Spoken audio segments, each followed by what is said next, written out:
बिस्मिल्लाहिर्रहमानिर्रहीम। अस्सलाम वालेकुम दोस्तों, मेरी ये वाली मेडिकल वीडियो मास्थीनिया ग्रेविस के बारे में तफसीली वीडियो है। इसमें क्या होता है कि आपके जो वॉलंटरी कंट्रोल में मसल्स हैं उनकी जो है ना कमज़ोरी और जो है ना एक तरह से तेज़ी से थकावट होना शुरू हो जाती है।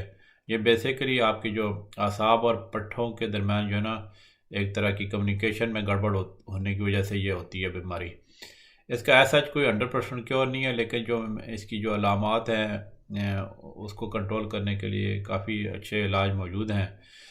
और जिसमें जो अलामात जैसे मिसाल के तौर पे जो बाजू और टांगों में जो पट्टों की कमज़ोरी जाती है, आपकी डबल विजन हो सकती है, अब या आपकी पलकें झुक जाती हैं, और जो बोलने और चबाने में मुश्किल पेश आ जाती है, या सांस लेने में मुश्किलात जो होती हैं इस बीमारी में, जो आगे चल के मैं सिम्टम्स एक एक डिस्कस करूँगा, उनको जो है ना मतलब कंट्रोल करने के लिए अच्छी मेडिसिन मौजूद हैं। इससे पहले मैंने इसके बारे में एक शॉर्ट वीडियो अपलोड की थी, उम्मीद है आपने देख ली होगी। आज मैं इसके बारे में तफसील से बात करूँगा। तो ये वैसे तो किसी भी एज में ये बीमारी लाक हो सकती है, लेकिन आम तौर पे जो ना जो ख़वातीन जो है 40 ईयर से कम जो मतलब जिनकी एज है ना उनको होती है, या फिर अगर मर्दों को हो तो वो जो 60+ मर्द हैं उनको ज़्यादा ये लगने का चांस होता है। अब मैं इसकी अलामात बता देता हूँ। उसमें ये कि ये जो इसकी जो अलामात स्टार्ट होती हैं ना, तो वो जिस मसल को इन्वॉल्व करती हैं वो आस्ता आस्ता वो मतलब वो बढ़ना शुरू हो जाती है, मतलब जो मसल की कमज़ोरी। और मतलब जब बंदा रेस्ट करता है तो वो जो है वो ठीक हो जाती हैं। और उसकी जो जो मसल्स की जो पट्टों की कमज़ोरी है वो ऐसे कभी कम होती है, कभी ज़्यादा हो जाती है।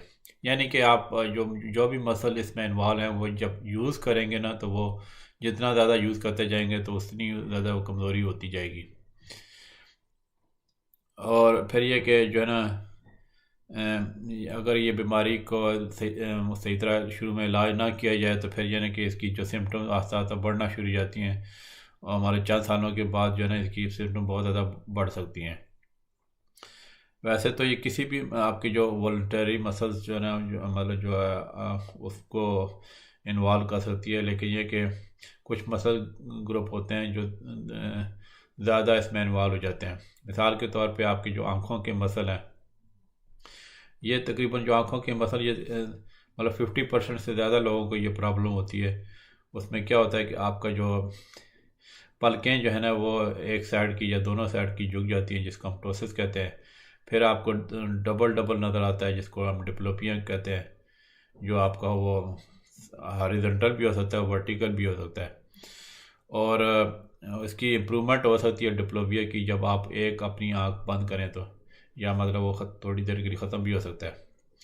इसके अलावा फिर जो है ना अगर आपके फेस और जो थ्रोट मसल हैं, जो गले के मसल में प्रॉब्लम हो जाए वीकनेस की, तो उसमें ये होता है कि आपका जो है ज़ाहिर बोलने में मुश्किल हो पेश आ सकती है, और आपकी जो ऐसे लगता है कि नाक से वो आवाज़ आ रही है। ये आमतौर पे 15% लोगों को ये प्रॉब्लम होती है, मतलब फेस और थ्रोट मसल की इन्वॉल्वमेंट जो है।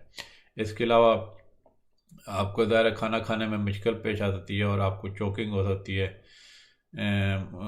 खाने से, पीने से, या कोई आप गोली ले रहे हैं। कभी कभी तो ऐसा भी हो सकता है कि जो आप लिक्विड ले रहे हैं वो जो है ना आपके नाक के ज़रिए जो नाक से वो बाहर आ सकता है। फिर ये कि ज़ाहिर है आपको चबाने में भी मुश्किल हो सकती है। यानी कि खाना खा रहे हैं और आप तकरीबन आधा खाना ख़त्म किया तो ये मुश्किल ज़्यादा बढ़ना शुरू हो जाती है। ख़ास तौर पे जब आप कोई हार्ड चीज़ खा रहे हो, मिसाल के तौर पे स्टीक वगैरह। इसके अलावा जो है ना आपके फेशियल एक्सप्रेशन चेंज हो सकते हैं, आपकी स्माइल जो है ना ऐसे बिल्कुल वो लगता है कि ऐसे उसमें कोई वो नहीं है, एक्चुअल स्माइल नहीं है। और फिर यह कि आपके जो गर्दन और जो है ना लिम्फ के मसल इन्वॉल्व हो जाते हैं, जिसकी वजह से जो है ना फिर और सिम्टम होना शुरू हो जाती हैं। यानी कि आपका मिसाल के तौर पे गर्दन के मसल जो है ना कमज़ोर हो जाए तो आपको सर आप होल्ड रखने में आपको मुश्किल पेश आ सकती है। फिर ज़ाहिर है अगर आपकी टांगों की मसल की कमज़ोरी हो तो आपको चलने में मुश्किल पेश आ सकती है। तो ये जो है आप जो सिम्टम मैंने बताई हैं, तो इस तरह की हो तो ज़रूर आप डॉक्टर से रब्ता करें। अब आ जाते हैं कि इसकी मतलब ये किस वजह से होता है, कॉजेज़ क्या होती हैं। उसमें ये होता है कि आप बेसिकली ये ना कि जब भी आप जो मसल मूव करते हैं तो जो उसमें आपकी जो नर्व्स होती हैं ना, जो सिग्नल देती हैं आपके मसल को मूव करने का, उसमें फिर वो केमिकल वो जो रिलीज़ होते हैं जिसको हम न्यूरो ट्रांसमीटर कहते हैं, जो मसल पे जो ना मतलब जो ना ये समझ लें कि नर्व से सिग्नल आया तो फिर मसल पे जो रिसेप्टर्स होते हैं वो वो जो ना वो एक तरह के सिग्नल रिसीव करते हैं आपके नर्व और मसल की जंक्शन पे। तो माइसीनिया ग्राविस में क्या होता है कि ऐसी एंटीबॉडी आपकी जिस्म में प्रोड्यूस हो जाती हैं जो आपके मसल के जो रिसेप्टर साइट्स को जो ना डिस्ट्रॉय कर देती हैं। जैसे एक जो न्यूरो ट्रांसमीटर होता है ना एसिटाइल कोलिन, उसकी रिसेप्टर साइट्स वो डिस्ट्रॉय हो जाती हैं। तो जब रिसेप्टर साइट्स ही मतलब जो आपकी सिग्नल को रिसेप्शन की जो साइट्स हैं वही कम हो तो ज़ाहिर है फिर आपको जो सिग्नल जो नर्व के वो बहुत कमज़ोर मिलेंगे, जिसकी वजह से ये कमज़ोरी हो जाती है। फिर ये कि एक और वो कुछ किस्म की एंटीबॉडीज होती हैं जो आपके एक बॉडी में प्रोटीन होता है जिसको कहते हैं muscle specific receptor kinase, receptor tyrosine kinase. ठीक है, इसको मतलब इसका जो एब्रीवेशन है इसको MUSK भी कहते हैं, मस्क कह सकते हैं। तो ये बेसिकली जो प्रोटीन होता है ना वो आपके जो आपके नर्व और मसल को जो जंक्शन को एक तरह का वो बनाता है। तो इसके ख़िलाफ़ जब एंटीबॉडी प्रोड्यूस होती हैं तो वो जो है ना माइस्थीनिया ग्रेविस का बायस बन सकती हैं। फिर इसके अलावा कुछ और एंटीबॉडी जो है ना वो जो है एक और प्रोटीन होता है जिसको कहते हैं लिपोप्रोटीन रिलेटेड प्रोटीन 4 LRP4। वो जो है ना उसके उस इस मसल प्रोटीन इस प्रोटीन को भी जो है ना जब एंटीबॉडीज़ उसके ख़िलाफ़ बन जाएंगी तो ये कंडीशन हो सकती है। इसके अलावा फिर और कुछ जो नई नई रिसर्च हो रही है तो और तरह की एंटीबॉडीज़ भी वो सामने आ रही हैं, और ज़ाहिर है फिर आगे जैसे साइंस तरक्की करेगी तो और एंटीबॉडीज़ भी डिस्कवर हो सकती हैं। फिर यह है कि कुछ लोगों को माइस्थीनिया ग्रेविस होता है जिसमें वो कि जो मतलब जो मैंने बताया ना एसिटाइल कोलिन उसकी जो है ना न्यूरोट्रांसमीटर की ब्लॉकेज और मस्क और LRP4 में जो एंटीबॉडीज़ उनके ख़िलाफ़ बनती हैं वो कुछ लोगों में बगैर एंटीबॉडीज़ के ही मतलब माइस्थीनिया ग्रेविस हो सकता है, और इस माइस्थीनिया ग्रेविस को हम कहते हैं सीरो नेगेटिव माइस्थीनिया ग्रेविस, या फिर यह कि उसको दूसरा नाम भी है एंटीबॉडी नेगेटिव माइस्थीनिया ग्रेविस। तो इसमें ये जो रिसर्च हो रही है इसमें ये भी एक चीज़ सामने आ रही है कि बेसिकली ये जो एंटीबॉडी जो जिस टाइप के माइस्थीनिया ग्रेविस में डिस्कवर नहीं हो रही, कुछ अर्सा हो सकता है साइंस तरक्की जब करेगी तो वो भी एंटीबॉडीज़ जो है ना वो डिस्कवर हो जाएं, क्योंकि अभी फ़िलहाल डिटेक्टेबल नहीं है। अच्छा, फिर जो है ना एक और जो रीज़न सामने आई है वो कि आपका एक थामस ग्लैंड होता है जो आपके बेसिकली जो आपकी जो अपर चेस्ट होता है ना उसके ब्रेस्ट बोन के नीचे वो लोकेटेड होता है। ये बेसिकली इसका इम्यून सिस्टम में रोल होता है। तो और रिसर्च जो इस पे हुई है ना कि जो थामस ग्लैंड बेसिकली ना वो एक तरह का जो एंटीबॉडी प्रोड्यूस करता है जो स्टाइल कोलिन को ब्लॉक करती हैं, तो वो जो है ना हमारे थामस ग्लैंड इसमें इसको माइस्थीनिया ग्रेविस को बढ़ा सकता है या उसकी रीज़न हो सकती है। ये वैसे तो ये इन्फेंसी में मतलब बच्चा जब बहुत छोटा होता है साल का तो उस वक्त ये थाइमस ग्लैंड लार्ज होता है, लेकिन बड़ों में ये जो ना इसका साइज़ छोटा हो जाता है।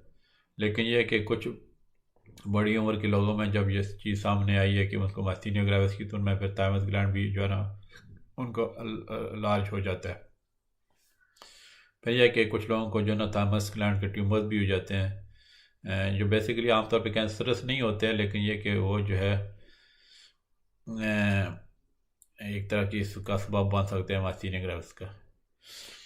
कुछ उसमें से ट्यूमर जो है ना वो कैंसरस होने का चांस बन सकता है बाद में। अच्छा, इसके अलावा फिर जो है ना कि कुछ और रीज़न भी सामने आई है कि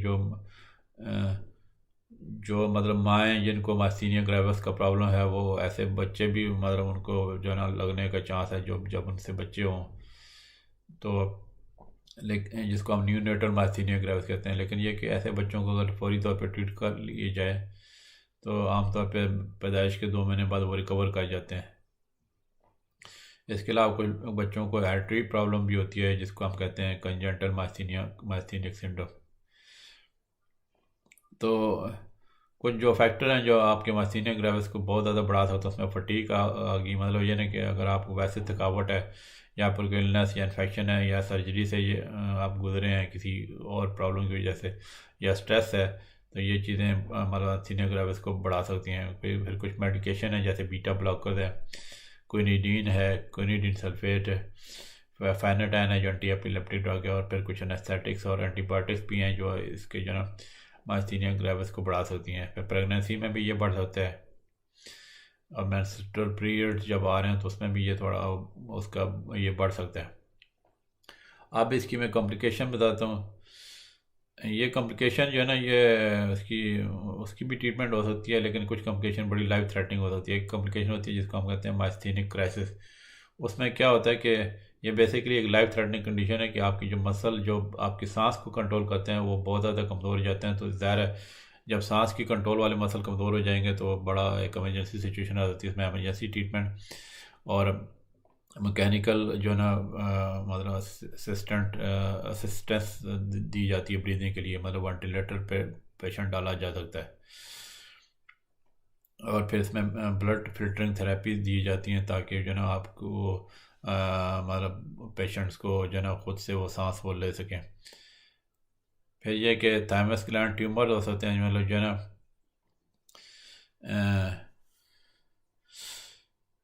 कुछ जो मास्थीनिया ग्रेविस के जो पेशेंट्स में एक तरह की डिटेक्शन की गई है। इसके अलावा फिर यह ना कि जो मास्थीनिया ग्रेविस के पेशेंट हैं उनको और तरह की कम्युनिकेशन हो सकती है, मतलब उनका थायराइड जो है ना वो ग्लैंड की प्रॉब्लम हो सकती है, हाइपोथायराइड मतलब अंडर एक्टिव भी हो सकता है और ओवर एक्टिव भी हो सकता है, तो उसकी फिर अलग सिम्टम होती हैं। थायराइड के बारे में वीडियोस ऑलरेडी चैनल पे मौजूद है। अच्छा, फिर ये कि ऑटो इम्यून जो ये जो कि ऑटो इम्यून प्रॉब्लम है, तो और जिस बंदे को मास्थीनिया ग्रेविस हो तो फिर और दूसरी ऑटो इम्यून डिजीज़ का ख़तरा होता है, जैसे रिमाटॉइड आर्थराइटिस और लूपस का भी ख़तरा हो सकता है। अब आ जाते हैं कि जब पेशेंट हमारे पास आते हैं तो हम उनको डायग्नोज कैसे करते हैं। तो उनको दायरा प्रॉपर हिस्ट्री और फिजिकल एग्जामिनेशन करते हैं और कुछ टेस्ट एडवाइज करते हैं आपकी जो फिर मसल्स के लिए, मतलब इसके रिफ्लेक्स न्यूरोलॉजिकल एग्जामिनेशन करते हैं, रिफ्लेक्स मसल स्ट्रेंथ और मसल टोन चेक करते हैं, टच और लाइट की सेंसेशन चेक करते हैं, टच और साइट की मतलब। अच्छा, फिर कोऑर्डिनेशन और बैलेंस चेक कर सकते हैं। इसके अलावा फिर कुछ टेस्ट आते हैं जो उसको डायग्नोसिस में हेल्प करते हैं, जैसे आइस पैक टेस्ट होता है। उसमें कि अगर एक बंदे का जो पलकें वो डूबी हों मतलब झुकी हुई हों तो फिर आइस बैग उस पर आईलिड पे रखा जा सकता है। मतलब फिर ये कि 2 मिनट बाद वो डॉक्टर बैग को रिमूव करता है, फिर आपकी जो ना उसकी जो पलकें झुकी होती हैं उसकी जो इम्प्रूवमेंट के साइन को एनालाइज करते हैं डॉक्टर। इसके अलावा फिर यह कि ब्लड एनालिसिस कहते हैं जो मतलब अबनॉर्मल एंटीबॉडीज़ की डिटेक्शन के लिए। फिर यह कि नर्व कंडीशन स्टडीज की जा सकती हैं, और इलेक्ट्रोमायोग्राफी जो ना वो टेस्ट आते हैं। फिर ज़ाहिर CT स्कैन MRI कराया जा सकता है कि मतलब आपके थाइमस की जो कोई मतलब उस तरह की अबनॉर्मल ग्रोथ ये ट्यूमर तो नहीं है। अब आ जाते हैं कि इसकी हम ट्रीटमेंट कैसे करते हैं। तो इसकी कई ट्रीटमेंट्स आती हैं, मतलब अकेले भी दी जा सकती हैं, कॉम्बिनेशन के साथ भी दे सकती हैं, और ट्रीटमेंट डिपेंड करती है आपकी एज क्या है, आपकी बीमारी कितनी ज़्यादा शदीद है और कितनी ज़्यादा तेज़ी से प्रोग्रेस करती है। उसमें जब मेडिकेशन आती है उसमें कोलिनेस्टेरेज इनहिबिटर आते हैं, जैसे एक ड्रग आती है पिरिडोस्टिगमीन जो मेस्टिनोन या रेगोनोल के नाम से आती है, जो बेसिकली आपकी नर्व्स और मसल में जो ना चूँकि कम्युनिकेशन प्रॉब्लम होती है इस वजह से मास्थीनिया ग्रेविस होता है, तो उस कम्युनिकेशन को एनहांस करती है। यह ऐसा क्योरेटिव मेडिसिन नहीं है, लेकिन आपकी जो मसल कंट्रैक्शन को इम्प्रूव कर सकती हैं और मसल स्ट्रेंथ को भी इम्प्रूव कर सकती हैं। उसके कुछ साइड इफ़ेक्ट्स भी हैं, जैसे आपका GIT अपसेट हो सकता है, डायरिया हो सकता है, नादिया हो सकता है, ज़्यादा स्लाइवेशन हो सकती है, स्वेटिंग हो सकती है। इसके अलावा कुछ पेशेंट हम कोर्टिकोस्टेरॉइड रिकमेंड करते हैं, जैसे प्रेडनिसोलोन जो बेसिकली आपके इम्यून सिस्टम को इनहिबिट कर देते हैं ताकि आप जो एंटीबॉडी प्रोडक्शन कम हो जाए। लेकिन ज़ाहिर है कोर्टिकोस्टेरॉइड का भी प्रोलॉन्ग यूज़ नहीं किया जा सकता, उनके साइड इफेक्ट होते हैं, जैसे बोन थिनिंग और वेट गेन हो सकता है, डायबिटीज़ हो सकती है कोर्टिकोस्टेरॉइड से, या फिर इन्फेक्शन का रिस्क बढ़ जाता है। फिर इसके अलावा कुछ इम्यूनो सप्रेसेंट ड्रग्स आती हैं, जैसे एजाथायोप्रिन जो है ना, जो एजासान के नाम से आती है। फिर माइकोफिनोलेट जो है ना, वो भी दी जा सकती है इस मतलब कंडीशन के लिए। और ये जो ड्रग्स मैंने बताई हैं ना, जो इम्यूनो सप्रेसेंट, ये काफ़ी टाइम लेती हैं, कम मतलब महीने लग सकते हैं उसके असरात दिखाने में, और इनको कोर्टिकोस्टेरॉइड्स के साथ कंबाइन करके भी दिया जा सकता है। और इम्यूनोसप्रेसेंट के भी ज़्यादा साइड इफ़ेक्ट्स हैं, जैसे इन्फेक्शन का रिस्क बढ़ सकता है, लिवर किडनी डैमेज हो सकता है, और ये इसके सीरियस साइड इफ़ेक्ट हो सकता है। इसके अलावा फिर कुछ केस में इंट्रावीनस थेरेपी करनी पड़ती है, मतलब ख़ास तौर पे जब बहुत ज़्यादा सिम्टम वर्स हो रही हों, या मतलब कोई बंदे ने ऑपरेशन कराना हो, ठीक है, उसमें प्लाज्मा फ्रीसिस दी जा सकती है। ये बेसिकली आपका एक तरह का डायलिसिस की तरह का प्रोसीजर होता है, जिसमें यह कि आपका जो ब्लड होता है ना, वो मशीन से के थ्रू उसको प्रोसेस के मतलब मशीन की तरफ डायरेक्ट किया जाता है, और फिर जो है उसमें जो एंटीबॉडीज जो होती हैं ना, वो निकाल ली जाती हैं, जो आपकी नर्व एंडिंग और मसल रिसेप्टर साइज के सिग्नल को जो ब्लॉक करती हैं।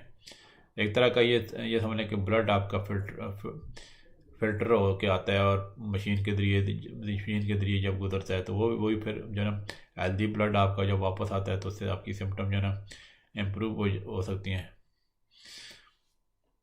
और ज़ाहिर है इसके अपने साइड इफ़ेक्ट हैं, मतलब ब्लड प्रेशर ड्रॉप हो सकता है, ब्लीडिंग वगैरह हो सकती है, और इसकी जो आमतौर पे इम्प्रूवमेंट जो है ना वो चंद हफ्तों तक वो कायम रहती हैं इसकी वजह से। फिर इंट्रावीनस इम्यूनोग्लोबुलिन आ जाते हैं। ये बेसिकली आपको जो है ना नॉर्मल एंटीबॉडी प्रोवाइड करती हैं,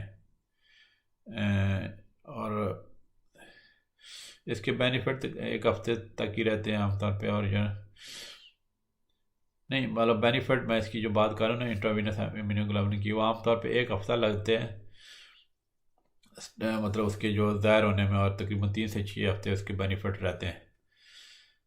और इसके भी साइड इफ़ेक्ट हो सकते हैं, जैसे डिजीनेस हो सकती है, हेडेक हो सकता है। फिर यह कि एक मोनोक्लोनल एंटीबॉडीज़ की भी ट्रीटमेंट आती है, जो रिटुक्सीमाब के नाम से ड्रग आती है, या रिसेंटली एक ड्रग आई इक्लूज़ुमाब, तो वो बेसिकली इंट्रावीनस मेडिकेशन है मस्तीनिया ग्रेविस के लिए। हमारे जो पहले मैंने ट्रीटमेंट बताई है, अगर उन पर वो काम नहीं कर रही हों, तो ये मोनोक्लोनल एंटीबॉडी दी जा सकती हैं, लेकिन ज़ाहिर है इनके भी बड़े सीरियस साइड इफ़ेक्ट्स हो सकते हैं। फिर ये कि लास्ट में ये कि अगर कुछ लोगों को जो ट्यूमर हो थायमस ग्लैंड में, तो उसके थायमस रिमूव कर दिया जाता है, उसके जो मिनिमल इन्वेसिव सर्जरी से भी किया जा सकता है, जो प्रॉपर सर्जरी के ज़रिए भी किया जा सकता है, मतलब जो ऑपरेशन होता है। फिर कुछ life style and home remedies बता देता हूँ। उसमें यह कि आप उस वक्त खाना खाएं जब आपकी अच्छी मसल स्ट्रेंथ हो, मतलब एक तो आस्ता आस्ता खाना खाएं, और कोशिश करें कि छोटे छोटे मील जो है ना, मतलब दिन के बजाय कि मतलब 2 या 3 दफ़ा इकट्ठा बड़ा खाना के बजाय छोटे छोटे मील जो है ना आप दिन में ज़्यादा दफ़ा ले सकते हैं। और कोशिश करें सॉफ्ट फूड लें, ठीक है, और ऐसे फूड ना लें जो बहुत ज़्यादा आपको चबाने में मुश्किल हो, ठीक है।